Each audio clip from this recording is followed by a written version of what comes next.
अस्सलामु अलैकुम वरहमतुल्लाहि वबरकातुह।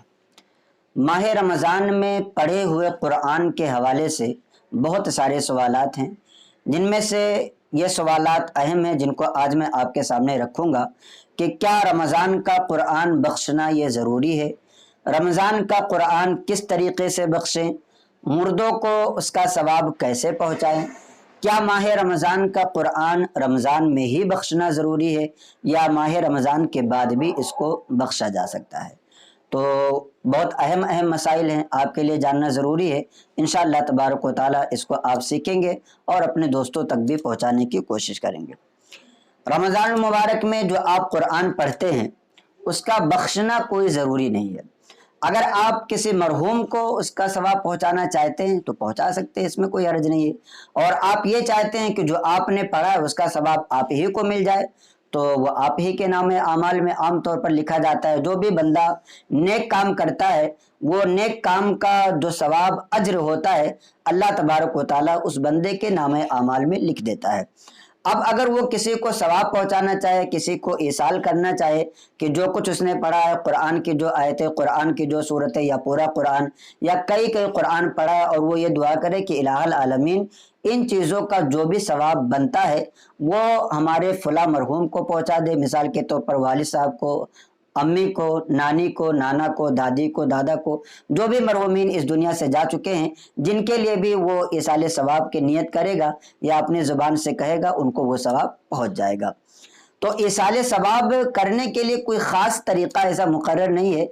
आप अपने दिल में ये नियत कर लेते हैं कि जो कुछ मैंने पढ़ा है माह रमज़ान में, या इतने पारे मैं अपने इस मरहूम को देना चाहता हूँ, इतने पारे मैं अपने इस मरहूम के नाम सवाब करना चाहता हूँ, या इतना कुरान इस मरहूम को, इतना कुरान इस मरहूम को पहुँचाना चाहता हूँ, तो इस तरीके से भी है।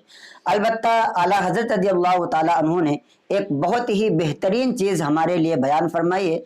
आप फरमाते हैं कि अगर एक ही कुरान का सवाब कई लोगों को पहुंचाया जाए, मिसाल के तौर पर दादा दादी, नाना नानी, परदादा परदादी, इन सबको पहुंचाया जाए, तो ऐसा नहीं है कि कुरान का सवाब अलग अलग तकसीम होकर के उनको पहुंचेगा, बल्कि जितने लोगों को भी उस कुरान का सवाब पहुंचाया जा रहा है सबको उस एक एक कुरान का सवाब पहुंचेगा।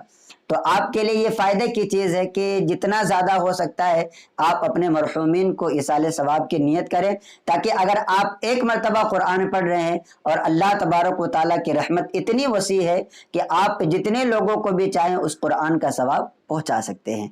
तो नियत जो है जितना ज़्यादा आप कर लेंगे आपके लिए उतनी ही ज़्यादा बरकतें और उतनी ही ज़्यादा फजीलतें हैं।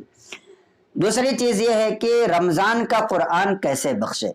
तो रमज़ान का कुरान बख्शने के लिए एक सिंपल सा तरीक़ा लोग ये करते हैं कि कुछ मिठाई का इंतज़ाम कर लेते हैं, सामने कुछ खाना पानी वगैरह रख लेते हैं और उसके बाद फातिहा ख़्वानी का इंतज़ाम करते हैं। अब उसमें कुल या अय्युहल काफ़िरून पढ़ी जाती है, सूरह इखलास 3 मरतबा पढ़ते हैं, सूरह फलक और सूरह नास पढ़ते हैं, सूरह फातिहा की तिलावत होती है, अलिफ लाम मीम पढ़ते हैं और उसके अलावा भी कुछ चीज़ें इसमें पढ़ी जाती हैं और उसके बाद फिर दुआ किया जाता है। तो ये एक तरीक़ा है फातिहा करने का।